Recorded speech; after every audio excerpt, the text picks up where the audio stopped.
ज्ञानोबराय म्हणतात, माणसानी वर्षातून एकदा समुद्राचं स्नान करावं। जगातल्या सगळ्या तीर्थाचं दर्शन जर घ्यायचं असेल तर वर्षातून एकदा समुद्राचं स्नान करायचं। म्हणजे असं नाही बरं कीर्तन महोत्सव झाल्या उद्या कोकणात निघायचं सगळ्यांनी, तसं नाही। वर्षातून एकदा तीर्थाचं समुद्राचं स्नान केलं की जगातली सगळी तीर्थ तिथंच येतात ना, समुद्रालाच मिळतात ना। एक समुद्र स्नान अख्ख्या तीर्थाचं पुण्य देतं। ज्ञानोबराय म्हणतात, तीर्थे जिये त्रिभुवनी। आई म्हटली इंजिनियर झालाय ना, उठ म्हणले, नळ महिना झालं घरातला चालू आहे, तुला बंद नाही करता येतोय, घे पकड म्हणली आणि कर बंद। उठला, पकड घेतलं, नळ फिरवला आणि झाला बंद। बघ म्हणला, नळ बंद करून दाखवला का नाही? हा बरोबर म्हणले। 8-15 दिवस गेले आणि मुलाखतीला बोलवलं नोकरीसाठी। एकच जागा आणि 100 उमेदवार, सगळ्यांच्या मुलाखती झाल्या। याची मुलाखत आली, आतमध्ये दरवाजात प्रवेश केला आणि साईडला असं बेसिंग होतं, त्या बेसिंगचा नळ चालू होता। त्याला आतून आवाज आला, ए उठ, नळ बंद कर। ते तिथं गेलं, नळ बंद केला, मग साहेबाच्या समोर जाऊन बसला। साहेबांनी 5 प्रश्न विचारले, त्यातले 3 बरोबर आले आणि 2 चुकले। 5 मिनिटांनी तर साहेब म्हटले, जाऊ दे, 15 दिवसांनी तर कळवायचेच ना, तुला आजच सांगून टाकतो, 100 पैकी 99 नापास आहे, तू एकटाच पास झालाय आणि तुझं सिलेक्शन झालंय। हा म्हणला, माझं? साहेब म्हटले, अरे 99 पोरांना कळलंच नाही नळ बंद करायचा होता आणि इथं बसायचं, तो 100वा एक असा होता, नळ बंद केला आणि इथं येऊन बसला। त्याच्या खुर्चीवरती बसल्या बसल्या डोळ्यात पाणी आलं। घरी आला, त्याला डायरी लिहायची सवय होती, त्यांनी डायरीत लिहून ठेवलं, गडाळ्याची किटकिट टाइम मॅनेजमेंट शिकवते आणि आईची कटकट ही लाईफ मॅनेजमेंट शिकवते। मग कळालं त्याला आई किती मोठी असते। जय जय राम कृष्ण हरी, जय जय राम। यारे यारे लहान थोर, या ते भलती नारी नर, करावा विचार न लगे चिंता कवनासी। आणि म्हणून जगदवंदनी जगद्गुरु तुकाराम महाराज यांचा 5 चरणाचा गोड अभंग अनेक वेळा म्हणत असतो आपण सगळेजण। कानावरती पडून पडून हे अभंगाची अक्षरं सहज तुमची आमची सर्वांची पाठ झालेली आहेत। काल्याचं कीर्तन आहे, काल्याच्या कीर्तनानं आज 4था दिवस या कीर्तन महोत्सवाची आपण सांगता करत आहोत। श्रीकृष्णाच्या सौंदर्यापुढे लक्ष्मी भुलोनी झाली वेडे, मदन पोटा आला बापुडे, येर कोणीकडे इंद्रचंद्र महेंद्र, ब्रह्म बृहस्पती आणि शंकर, आईसे पूज्य जे का ईश्वर, तेही तुझे किंकर। श्रीकृष्णा जो न कळे वेदशास्त्र आगमाये, तो गोकुळी लोणी चोरोनी खाये, ऐसी भाविकाची आवडी देखा, टाकोनी आला वैकुंठ सुखा। नाथ अनाथांचा, पती गोपिकांचा, पूर्वी चित्तीचा मनोरथ। शुकाचार्यांनी भागवतामध्ये भगवंताचे 24 अवतार सांगितले। त्याच्याही अगोदर पुराणांनी भगवंताच्या अवताराचं वर्णन केलेलं आहे। संत प्रमाणाने आपल्याला सांगता येईल भगवंताचे अवतार किती। अनंत अवतार घेशी भक्ता कारणे, कनवाळू कृपाळू दिना लागी उद्धरणे। भगवंताचे अनंत अवतार आहेत। किती अवतार आहेत? ज्ञानोबराय म्हणतात, अंगीची या रोमा किती, जयाची या तयासी न गणविती। अंगावरती जेवढे रोम आहेत तेवढे, जसे आपल्याला अंगावरचे रोम मोजता येत नाहीत, तद्वत त्या पद्धतीने भगवंताचे अवतार सुद्धा त्या ठिकाणी आपल्याला मोजता येणार नाही। नामदेव महाराजांना विचारलं, अवतार किती देवाचे? नामदेव महाराज सांगतात, अवताराच्या राशी तो हा उभा विटेवरी। परमात्मा अवताराची राश आहे आणि विटेवरती तो उभा आहे। आणि म्हणून माऊलींचं सुद्धा सांगणं आहे, अनंत रूपे अनंत वेशे, देखिले मी त्यासी, आणि बाप रखमा देवीवर कुण बाणली कैशी। असे असंख्य अवतार भगवंताचे सांगितलं। अंश, अंशात्मक, कला, आवेश, पूर्ण, परिपूर्ण, या 6 विभागामध्ये शुकाचार्यांनी भागवतामध्ये भगवंताचे 24 अवतार सांगितले। त्या 24 अवतारामध्ये वारकरी संप्रदायाने 10 अवतार सांगितले आणि 10 अवतारामध्ये मुख्य 2 अवताराचं वर्णन केलं जातं। एक प्रभू रामांच्या अवताराचं आणि कृष्ण परमात्म्याच्या अवताराचा हा श्रावण महिना आहे। 2 अवतार वारकरी संप्रदायामध्ये प्रामुख्याने सांगितले जातात, राम आणि कृष्ण। तुकाराम महाराज म्हणले, रामाचा अवतार हा बंधनामध्ये होता आणि कृष्ण परमात्म्याचा अवतार हा मुक्त आहे। बंधनामध्ये आणि मुक्त म्हणजे कसा काय? अनेक वेळा आपल्या भक्तांचं रक्षण ज्या वेळेस करायचं होतं त्या वेळेस भगवान श्रीकृष्ण परमात्म्यांनी स्वतः घेतलेली प्रतिज्ञा मोडली। भीष्म पण केला खरा, धनुर्धरा रक्षिले। म्हणजे भगवंतांनी शपथ घेतली होती, मी हातामध्ये शस्त्र धरणार नाही, पण परमात्म्यांनी भीष्माचार्यांसाठी हातामध्ये शस्त्र धरलं। का धरलं? माझा भक्त खरा ठरावा याच्याकरता मी घेतलेली शपथ त्या ठिकाणी मी मोडतो। आपल्या स्वतःच्या भक्ताचं कल्याण व्हावं याच्याकरता कृष्ण अवतारामध्ये भगवंतांनी घेतलेल्या शपथा मोडल्या। म्हणजे याचा अर्थ आपण शब्द मोडायचा असं नाही बरं का. भगवंताला परवानगी आहे, तो जगाचा मालक आहे, तो काही करू शकतो.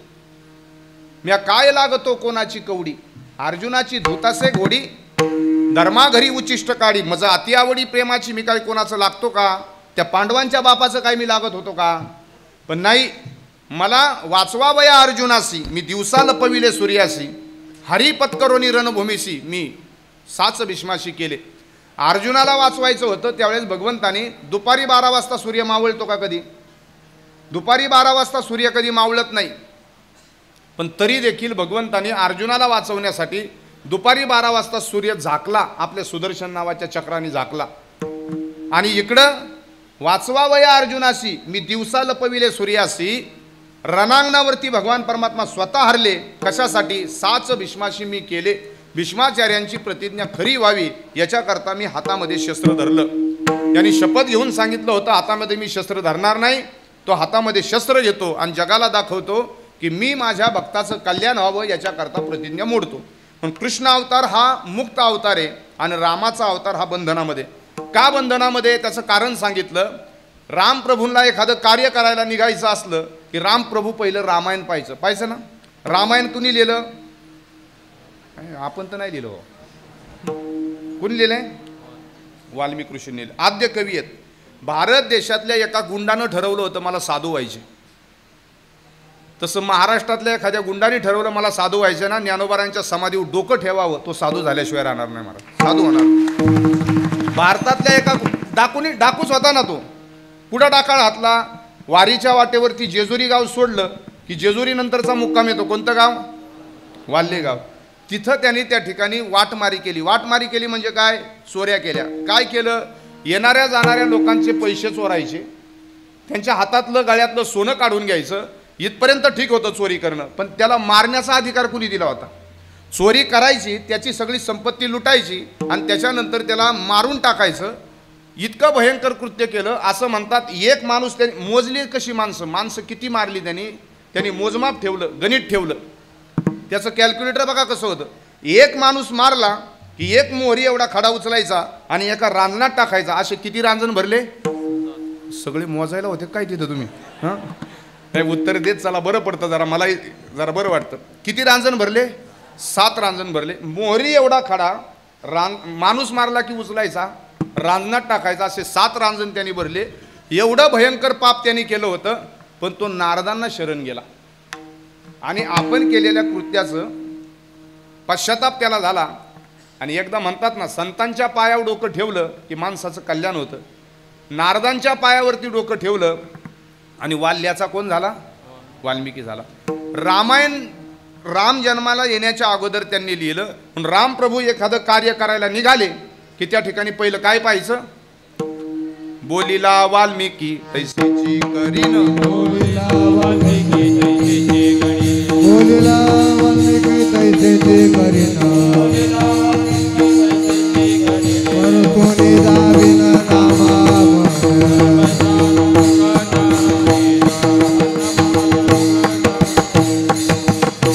बोलिला वाल्मिकी तैसेची करीन आणि वर्तोनी दाविन नामा म्हणे. नामदेव महाराज सांगतात, वाल्मिक ऋषींनी जे रामायणामध्ये लिहिलं, अगोदर लिहिलं आणि मग रामप्रभू तसे वागले, तसंच करावं लागलं. म्हणून अवतार हा बंधनामधला आहे. रामायणाच्या एकाही अक्षराच्या पुढं रामप्रभूंना जाता आलं नाही. सगळा रामप्रभूंचा अवतार हजारो वर्षाचा जरी असला तरी सगळी बंधन होत. एक बाणी, एक वचनी, मर्यादा पुरुषोत्तम प्रभू रामांना म्हटलं जातं. सगळ्या मर्यादा सांभाळाव्या लागल्या. कृष्ण अवतारामध्ये त्या ठिकाणी कुठली मर्यादा देवानी सांभाळली नाही, कारण मुक्त अवतार होता. आता ऐका, दोघांच्या अवताराचं साम्य सांगत असताना बरीच साम्य आहेत. रामप्रभू ज्यावेळेस त्या ठिकाणी कार्य करायला निघाले, पहिलं साम्य सांगितलं तुकाराम महाराजांनी. रामप्रभूंनी एक राक्षसीन मारली आणि कृष्ण अवतारामध्ये सुद्धा सुरुवातीला कार्य करायचं होतं त्याही वेळेस एक राक्षसीन मारली. रामप्रभूंनी एक राक्षसीन मारली, तिचं नाव काय होतं, कोण, श्रीदेवी म्हणते, कोण होतं, मी सांगणार आहे, येत असेल तर जरूर सांगा. हे टेन्शन घ्यायचं नाही, गणिताचा पेपर जसा काय लय अवघड गेला असं वाटून अजिबात घेऊ नका. कृष्ण परमात्म्याने कुणाला मारलं, पहिलं राक्षसीन मारली, पुतना नावाची मावशी मारली. आणि इकडं इकडं कोण मारलं रामाने? शूर्पणखा नाही. सांगतो चला जाऊ द्या. मी असंच एक ठिकाणी विचारित होतो, नामदेव महाराजांच्या आईचं नाव काय, वडिलांचं नाव काय, बायकोचं नाव काय. एक 80 वर्षाची आजी उठली, म्हणली बुवा तू सगळंच आम्हाला विचारतो, मग पैसे कशाचं घेतोस? काय का नाही, सगळं नाही तुम्हाला विचारणार, जेवढं येतंय त्याची उत्तरं द्या, काय हरकत नाही. मुद्दा आपला चालला होता, कृष्ण परमात्म्यानं कार्याला प्रारंभ केला, पुतना नावाची राक्षसीन मारली. रामप्रभूनं आपलं कार्य करायला प्रारंभ केला, इकडं त्राटिका नावाची राक्षसीन मारली. दोघांनी राक्षसीन मारली म्हणजे काय? विकार संपवले.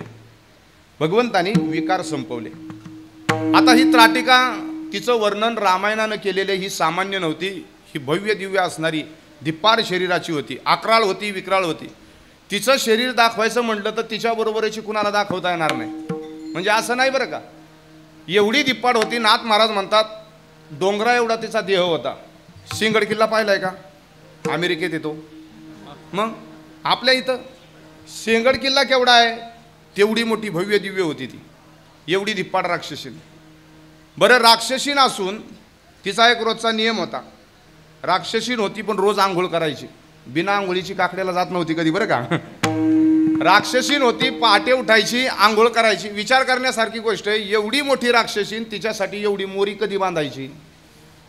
पण तिनं ज्ञानेश्वरी वाचली होती, तिला माहिती होतं समुद्र स्नानाला ती जात होती. का बरं? ज्ञानोबारांच्या ज्ञानेश्वरीत पहिल्या अध्यायात 26 क्रमांकाला ओवी आलेली आहे, तीर्थे जिये त्रिभुवनी का घडती समुद्र अवगाहनी नातरी अमृत रस स्वादिनी रस सकळ. पहिल्या अध्यायामध्ये ओवी आहे. ज्ञानोबराय म्हणतात माणसानी वर्षातून एकदा समुद्राचं स्नान करावं. कशाचं स्नान करावं? माणसानी वर्षातून एकदा समुद्राचं स्नान करावं. कशासाठी करावं? जगातल्या सगळ्या तीर्थाचं दर्शन जर घ्यायचं असेल तर वर्षातून एकदा समुद्राचं स्नान करायचं. म्हणजे असं नाही बरं का कीर्तन महोत्सव झाल्या उद्या कोकणात निघायचं सगळ्यांनी, तसं नाही. वर्षातून एकदा समुद्राचं स्नान केलं की जगातली सगळी तिथंच येतात ना, समुद्रालाच मिळतात ना. एक समुद्र स्नान अख्ख्या तीर्थाचं पुण्य देतं. ज्ञानोबराय म्हणतात तीर्थे जिये त्रिभुवनी. चला, ती राक्षसीन होती त्राटिका, पण समुद्र स्नानाला रोज जायची, म्हणजे आंघोळ करायची. आंघोळ झाल्यानंतर आंघोळ करून बाहेर आली, सकाळचं ऊन असायचं. राक्षसीन असून पहिला मुद्दा आंघोळ करायची. दुसरी गोष्ट ती आपल्या केसाची वेणीफणी करायची, म्हणजे मोकळी केस सोडत नव्हती बरं, वेणीफणी करायची. तिसरी गोष्ट आपल्या कपाळाला रोज कुंकू लावायची. काय लावायची हे नसतं सांगायचं कीर्तनात महाराजात, आपलं पुणे हे. काय लावत होती? अनेक वेळा मी बोललेलो आहे. मी म्हणलं जगाला सांगण्याच्या अगोदर आपण आपल्या घरापासून सुरुवात करू, आपल्या बायकोला तर सांगून बघू. मी सहज एकदा तिला म्हटलं अगं तू पण जरा कपाळाला कुंकू लावत जा ना. ती म्हणली महाराज मग तुम्ही पण पॅन्ट घालत जा ना. मी लागत तसं ना, आपलं धोत्रांनी तर कल्याण केलंय. ठीक आहे, नाही एरवी इतर वेळेस ती नसताना सांगायचो, आज बायकोच्या साक्षीने सांगतोय, काय फरक नाही, आम्ही जोडीने आलोय कीर्तनाला. नाही गंमत म्हणून सांगतो, काही खरं नसतं, विनोद असतो कीर्तनामध्ये. आमचं नवीन लग्न झालं, खेड शिवापूर सासरवाडी आहे. नंतर विचारायला नको कुठल्या सासरवाडीला गेलता बोहा. खेड शिवापूरला गेलो होतो तिला सोडवायला. नवीन धोतर, नवीन कुर्ता, गाडी लावली आणि जसं पार्किंगला गाडी लावली तसं इथपर्यंत असं घर होतं, चालत यायचं होतं. माझ्या हातात एक पिशवी, तिच्या हातात एक पिशवी, चालत आलो. पहिलं घर लागलं ते तिच्या मैत्रिणीचं होतं. हिने विचारलं मैत्रिणीची आहे का घरात? आई होती तिची. ही म्हटली नाही ती बाहेर गेलेली आहे.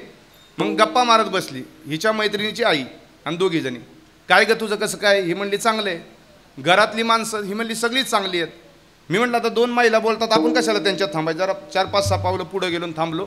पण त्या दोघी काय बोलतात हे मला सगळं ऐकू येत होतं. असं ऐकायचं नाही दुसऱ्याचं, पण म्हणतात ना कान माणसाचे सगळं तिकडं. आता ती विचारत होती मैत्रिणीची आई ही बायकोला, म्हणले काय ग घरात किती माणसं? म्हणली भरपूर माणसं, 18-20 माणसं, 25-30 म्हशी वगैरे, सगळं असा मोठा परिवार आहे. बरं मग सगळे चांगले आहेत? हा सगळे चांगले आहेत. तिने सहज विचारलं ननंद कशी आहे? चांगली आहे. दीर कसे आहेत? चांगले आहेत. मग तेवढ्यात ही म्हटली की बाबा मैत्रिणीच्या हिला विचारली सासू कशी आहे? म्हणले चांगली आहे. आणि मग ती म्हणायला लागली काय ग तुला जे सोडवाय आले धोतरवाले ते तुझे सासरे आहेत का? तुम्हाला कळालं ना मला काय म्हणायचे ते? हां, मला फक्त एवढंच सांगायचं होतं. तेव्हापासून ती म्हणली महाराज तुम्ही कीर्तनाला जाताना धोतर घाला, पण माझ्याबरोबर चालताना तरी पॅन्ट घाला ना. म्हटलं नको, धोतराने आपलं कल्याण केलंय. चला विनोदाचा भाग सोडा. त्राटिका नावाची जी राक्षसीने ती आपल्या कपाळाला रोजचं कुंकू लावायची. नाथ महाराजांना विचारलं, नाथ महाराज किती कुंकू लावत असेल, तुमचा काय अंदाज आहे? आता तिचं जर शरीर गडा एवढं होतं, शेंगाडा एवढी होती, मग तिचं कपाळ केवढं असेल? तिचं कपाळ सांगण्याकरता नाथ महाराजांनी अतिशयोक्ती अलंकाराची रचना केलेली आहे या ठिकाणी. आता अतिशयोक्ती अलंकार 10वीला प्रश्न असतो 5 मार्काला. अतिशयोक्ती अलंकार उदाहरण आणि स्पष्टीकरण द्या त्याचं. गणपतवाणी बिडी पिताना चावायचा नुसतीचं काडी आणि म्हणायचा या जागेवरती मी बांधीनवाडी, याला म्हणायचं अतिशयोक्ती अलंकार. 5 मार्क पडले होते मला 10वीला सुद्धा, आणि कीर्तनात सुद्धा उपयोगीला येतो याला, तेवढा पाठ राहिलाय माझा. म्हणजे एखादी गोष्ट आहे त्यापेक्षा अधिक पटीनं वाढवून सांगणं याला अतिशयोक्ती अलंकार म्हणायचं. आता अतिशयोक्ती अलंकार काय नाथ महाराजांनी सांगितलं, तिचं कपाळ केवढं होतं. आपल्याला रोज किती कुंकू लागतं? रोज जाऊ द्या, आपण आळंदी पंढरपूरला गेलो, 10च रुपयाचं कुंकू आणलेलं असतं. वर्ष आपल्या घरात तसंच असतं. आली कुणी सुवासीन, टिकालं तर टिकालं, नाही तर राहिलं. तसंच असतं ते 10 वर्ष. नाथ महाराज म्हणले त्राटिका नावाची राक्षसीनं आपल्या कपाळाला रोज कुंकू लावायची. अतिशयोक्ती आहे, म्हणजे आहे त्यापेक्षा वाढवून सांगितलेलं. किती लागत असेल कुंकू? पावशेर, अर्धा किलो, 1 किलो, 2 किलो. मला तिचं कपाळ सांगायचं केवढं मोठं होतं. नाथ महाराज म्हणले तिला कपाळाला लावायला रोजचं 2.5 क्विंटल कुंकू लागायचं, म्हणजे 2.5 पोती. मग आता तिचं कपाळ एवढं कुंकू लागतं म्हणजे कपाळ केवढं असेल? विचार करण्यासारखी गोष्ट आहे. एवढं जर तिचं मोठं कपाळ होतं, काही माणसांनी प्रश्न निर्माण केलाय की मग प्रभू राम त्यावेळेस 12 वर्षाचे होते असं म्हणतात. मग 12 वर्षाच्या वयामध्ये एवढी मोठी गडा एवढी राक्षसीन रामाने मारलीच कशी? मी म्हणलं प्रभू रामांनी मुळशी पॅटर्न पाहिला होता, त्याला काय मारायला अवघड आहे तेव्हा? 12 वर्षाच्या वयामध्ये एवढी मोठी राक्षसीन मारलीच कशी? मग महाराज सांगतात कदाचित वयाच्या 12व्या वर्षी डोंगरा एवढी दिप्पाड राक्षसीन मारणं कदाचित शक्य आहे, पण त्या त्राटिकेपेक्षा 7 पटीने मोठी होती. तिचं नाव पुतना आहे. ती कृष्ण परमात्म्याने जन्माला आल्यानंतर 7व्या दिवशी शोषून मारली. भगवंतानं त्या ठिकाणी 7व्या दिवशी पुतना नावाची राक्षसीन मारली कशी? कसं शक्य आहे? हे जसं उलगडत नाही ना, न कळे कान्होबाचे कोडे. हे कोडे काही कोडी आपल्याला उलगडीत नाही. आता एक कोडं सांगतो तेवढं सोडून दाखवा तुम्ही. कोडं भांडी घासून झाल्यावरती बायकोनी नवऱ्याला चहा दिला. मी कोडं सांगतो का तुम्हाला? मला फक्त उत्तर द्यायचं, भांडी कुणी घासली आणि चहा कुणी दिला. भांडी घासून झाल्यावरती बायकोनी नवऱ्याला चहा दिला. 5 मिनिटं आहेत तुमच्याकडं. भांडी कुणी घासली असतील? पुरुष मंडळींचं काय मत आहे? हा, नाही काय सांगताय? बरं तुमचं काय मत आहे? भांडी कुणी घासली असतील? बघा केवढा विश्वास आहे, त्यांनीच घासली असतील म्हणतात. भांडी घासून झाल्यावरती बायकोनी नवऱ्याला चहा दिला. भांडी कुणी घासली, चहा कुणी केला, हे जसं कोडं उलगडणार नाही ना. किती विचार करा तुम्ही. नवरा कामावून आला होता, बायको म्हणली ओ भांडी घासून घ्या. तो म्हणला काय शानपणा करते काय? भांडी घासून घ्या म्हणजे काय झालं? मी सांगितलं ना म्हणली भांडी घासून घ्या. तो म्हणला तू नाही ठरवायचं, मी अगोदर धुणार आणि मग भांडी घासणार, असं त्यांनी अगोदरच ठरवलं होतं. भगवंताचं कोडं त्या ठिकाणी आपल्याला उलगडणार नाही. अनेक नवलाच्या गोष्टी त्याच्या जीवनामध्ये त्या ठिकाणी घडलेल्या आहेत. चला, एवढा मोठा परमात्मा आहे, म्हणजे अनंत ब्रह्मांडाचा मालक आहे. ब्रह्मांडाची घनत्रयता सांगितली. आपण भूगोल शिकलोय सगळ्यांनी. आपल्या पायाखाली 7 पातळ आहेत, 14 भुवन, आणि डोक्याच्या वरती 21 स्वर्ग आहेत. 21 स्वर्ग पाहायचे असतील. आता स्वर्ग, नाथ महाराजांनी स्वर्गाचं वर्णन केलेलं आहे.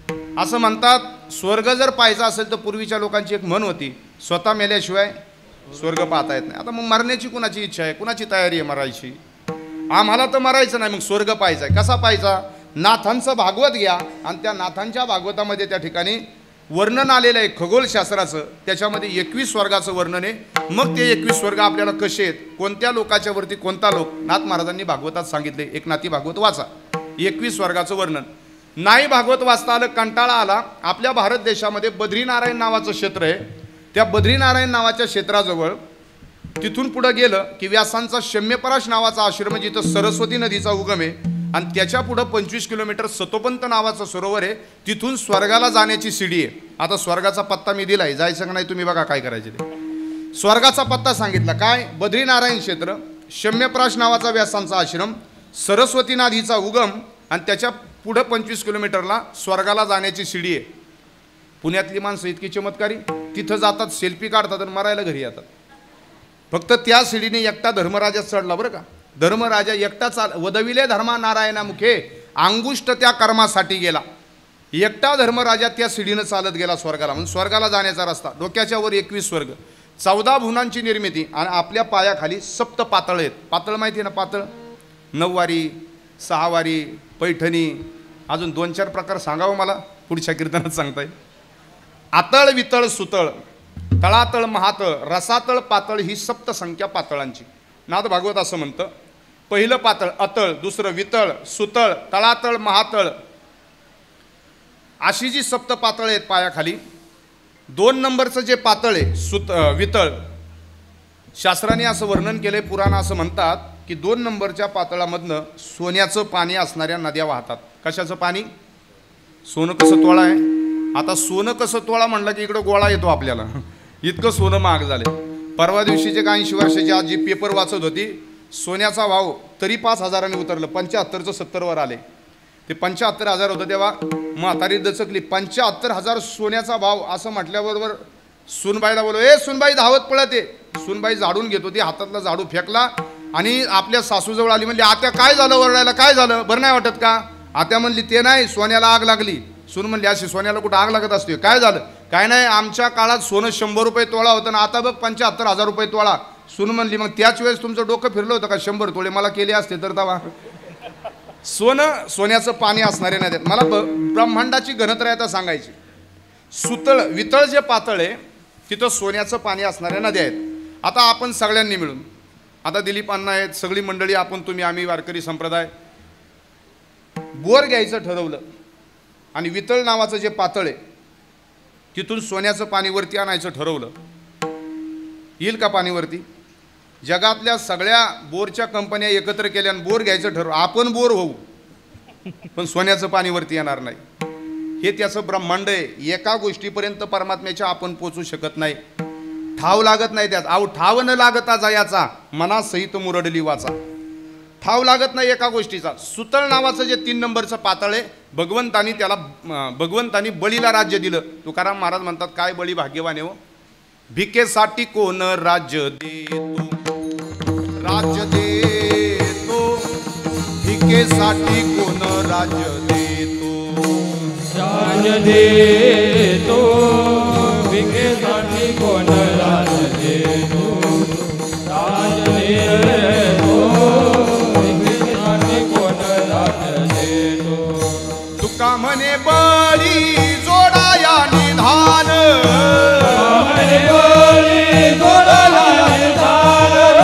तुका म्हणे बळी जोडाया निधान,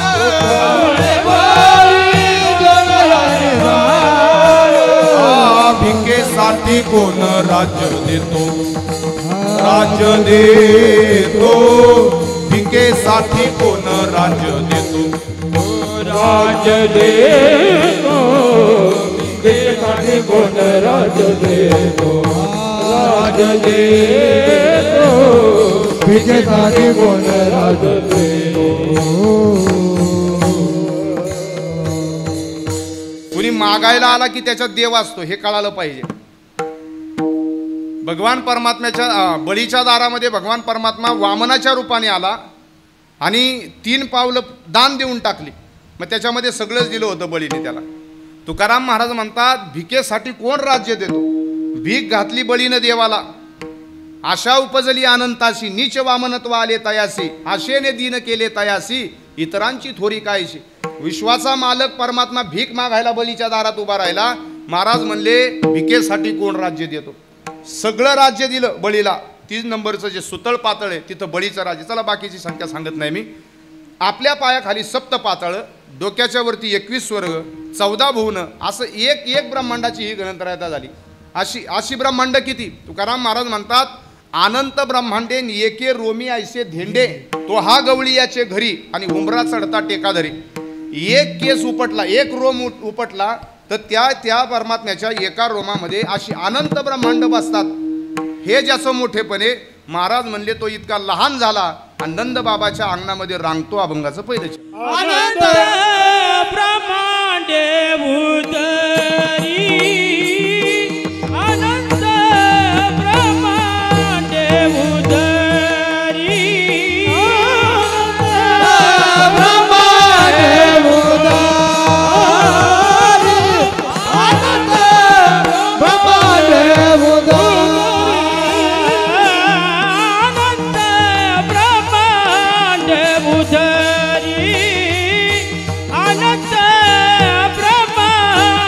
उदरी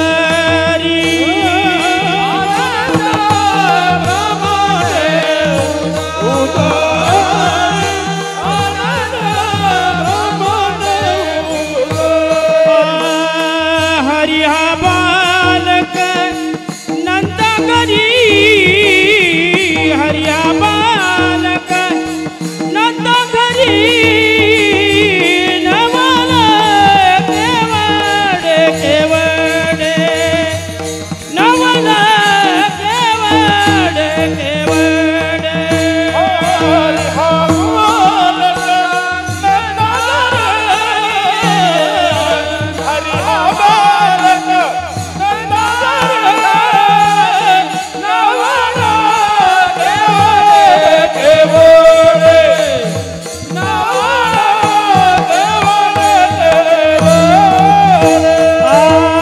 अनंत ब्रह्मांडे उदरी हरि बालक नंदा घरी हरि बालक नंदा घरी हरि बालक नंदा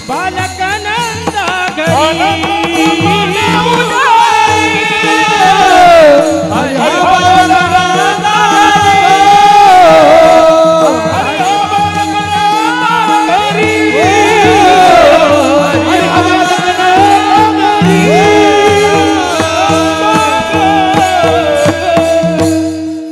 धन्य धन्य ते नंदाचे अंगण जेथे क्रीडा करी मनमोहन तो नीलबंध भूमीवरी जगज्जीवन सहज जावोनी बैसला. हरिविजय ग्रंथामध्ये गोड ओवी आलेली म्हणले ते नंदाचं अंगण सुद्धा किती धन्य आहे. धन्य धन्य ते नंदाचे अंगण जेथे क्रीडा करी मनमोहन. भगवान परमात्मा ज्या अंगणामध्ये क्रीडा करत होता, लीला करत होता, रांगत होता, ते अंगण किती भाग्याचं असेल, ते अंगण कसं असेल. अनंत ब्रह्मांडे उदरी हरी हा बालक अनंत ब्रह्मांड ज्याच्या उदरामध्ये ब्रह्मांडीचा असणारा धनी नंद बाबाच्या अंगणामध्ये रांगतो. भगवंताला यशोदा मातेने कृष्णावरती प्रेम केलं, एक बाजू खूप मोठी आहे, पण कृष्ण परमात्म्याने सुद्धा आपल्या आईवरती खूप प्रेम केलं. तुकाराम महाराज म्हणतात विश्वाचा जनिता म्हणे यशोदेशी माता. जगाचा हा परमात्मा आहे, पण आपल्या आईला आई म्हणायचा. आईचा पदर धरून इकडे तिकडे त्या ठिकाणी फिरायचा. रांगता रांगता आईच्या मांडीवरती जाऊन बसायचा. हे म्हटलं जातं ना, सुंदर ते ध्यान मांडीवरी घेऊनी कौसल्या जननी किती गाय. सुंदर ते ध्यान नंदाची अंगणी गोपाळ गवळणी खेळताती. सुंदर ते ध्यान चंद्रभागे तटी पुंडलिका पाठी उभा असे. आणि सुंदर ते ध्यान एका जनार्दनी जनी वनी मनी बैसल असे. नाथ महाराजांचा अभंग आहे. जगातलं सगळ्यात सुंदर ध्यान यशोदा मातेच्या मांडीवरती असायचं. माता भगिनींना विनंती आहे, आपल्याला परमार्थ किती करता येतो, किती करतो, याहीपेक्षा सगळ्यात महत्त्वाचं आपली संस्कृती मात्र आपण राखली पाहिजे. आपल्या संस्कृतीचं रक्षण केलं पाहिजे. ठीक आहे, भगवंताची भक्ती जरूर करा, पण त्याच्याबरोबर संस्कृतीची सुद्धा जोपासना केली पाहिजे. एखाद्या आईच्या जीवनामधला सर्वोच्च आनंद जर काय असेल तर तिच्या बाळाने तिला आई म्हणावं, हा सगळ्यात मोठा तिच्या जीवनातला आनंद आहे. एवढं टिकवा. आता मम्मी म्हणणाऱ्या काय साध्या रागवतील का माझ्यावरती? संस्कृती आहे आपली, संस्कृती टिकली पाहिजे. कशासाठी सांगतो? आईला आई. अहो पुणे आपलं संस्कृतीचं माहेर घरे. साहित्य कला उदम संस्कृती येथे न काही उणे उभ्या भारतभूषण व्हावे असे आपुले पुणे. कळत नाही, नातीच कळत नाहीत हल्ली मुलींना. आईला आई म्हणायचं कळत नाही. नवीन लग्न झालं होतं, सासर घराला गेली, सासूला आता हल्ली मुली काय म्हणतात सासूला? आई म्हणतात, चांगलं आहे, पण सासूला सुद्धा आईच म्हणायचं आणि आईला सुद्धा आई म्हणायचं. मग याच्यातला फरक कसा ओळखायचा? ये आई म्हटलं की सख्खी आई जन्म देणारी, आणि वो आई म्हटलं की त्याची आई नाही का, मालकाची आई, नवऱ्याची आई. फरक आहे ना त्याच्यामध्ये, ए आणि ओ आलं की याच्यामध्ये एवढ्यातच फरक आहे. आता बघा, ती लग्न होऊन सासर घराला, सासूला मम्मी मम्मी करायची ना, आई पण नव्हती म्हणत, मम्मीच म्हणत होती. सासऱ्यांना पप्पा पप्पा करायची. सासू म्हणली, अगं आपल्या गावात सप्ताह असतो, काकडा असतो, आपलं वारकरी संप्रदायाचं घर आहे, माणसं येतात, चहा पाणी करावं लागतं, तू काय असं मम्मी मम्मी लावले, मला नाही शोभत, आपल्या संस्कृतीला शोभलं पाहिजे, असं नको काय मम्मी वगैरे म्हणत जाऊ, मला असं बरं नाही वाटत. मग काय म्हणायचं?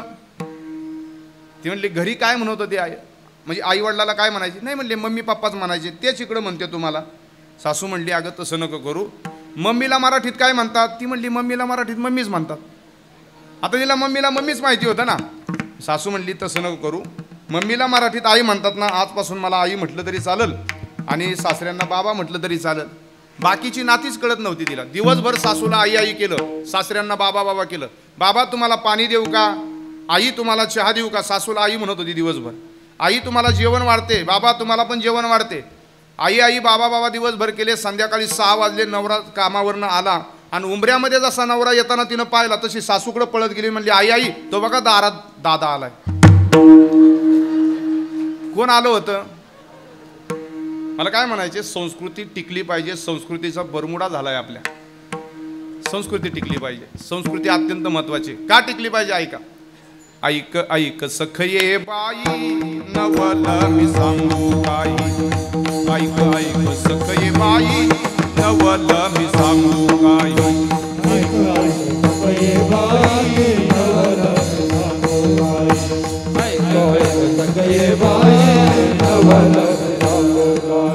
त्रैलोक्याचा धनी तो हा, त्रैलोक्याचा धनी तो हा, यशोदेसी म्हणतो आई. ऐक ऐक सखये बाई नवल मी सांगू काही. ऐक ऐक सखये बाई नवल मी सांगू काही.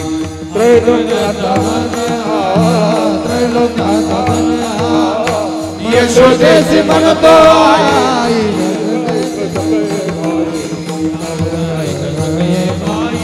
नवल मी सांगू काही. ऐक ऐक सखये बाई नवल. ब्रह्मांडाची साठवण योगियाचे निजधन. ब्रह्मांडाची साठवण योगियाचे निजधन. ब्रह्मांडाची साठवण योगियाचे निज ध्यान. ब्रह्मांडाची साठवण योगियाचे निजधन. चोरी केली म्हणून उखळासी बंधन. चोरी केली म्हणून उखळासी बंधन. ऐक ऐक सखये बाई नवल मी सांगू काही. ऐक ऐक सखये बाई नवल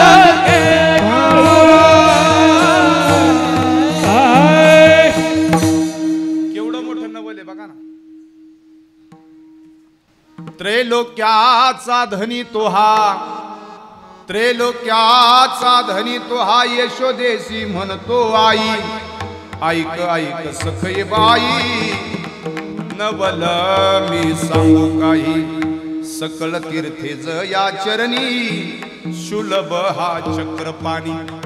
राधिकेसी म्हणे तुझी, राधिकेसी म्हणे तुझी, करी नवे निभणी.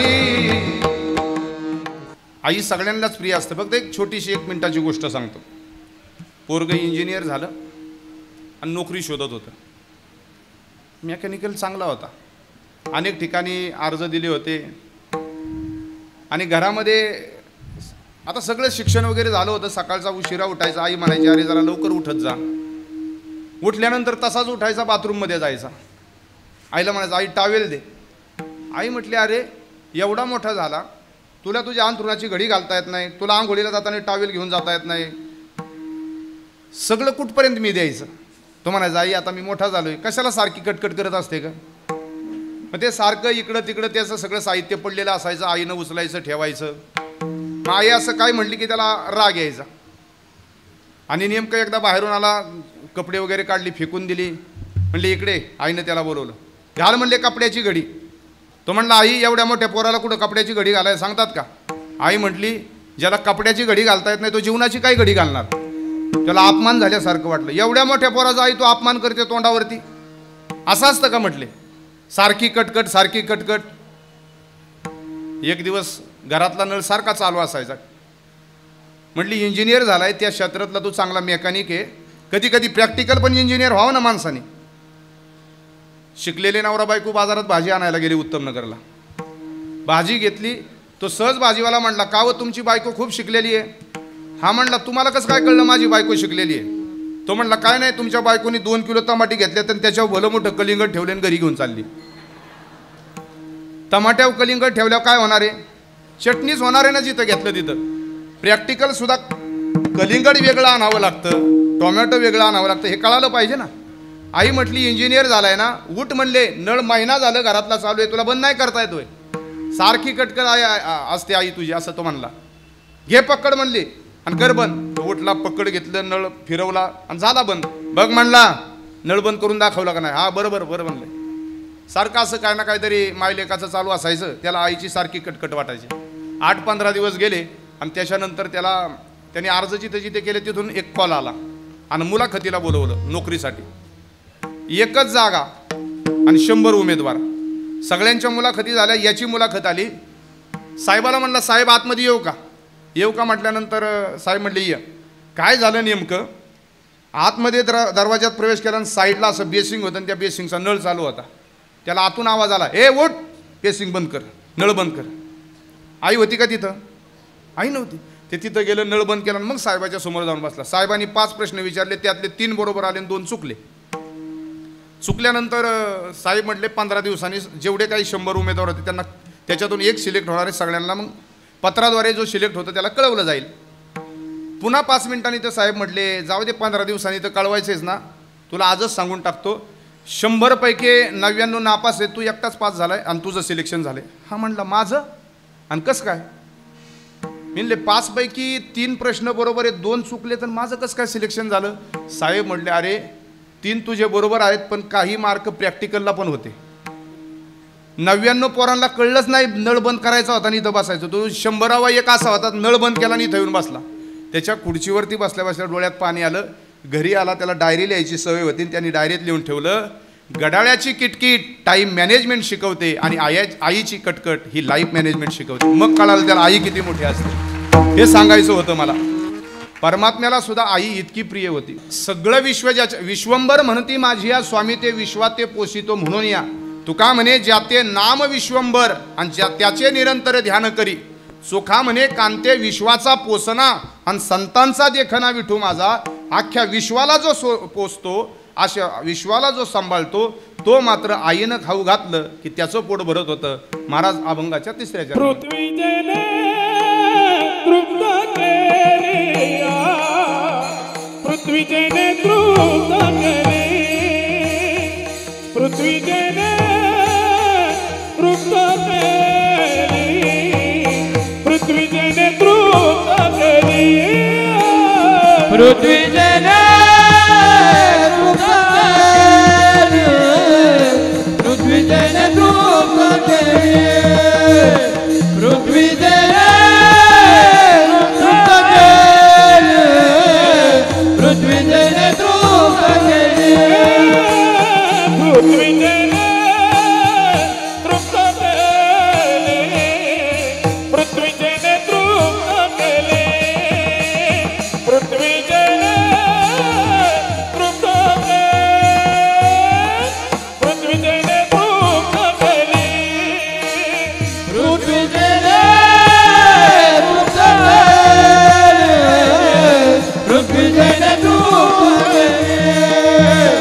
पृथ्वी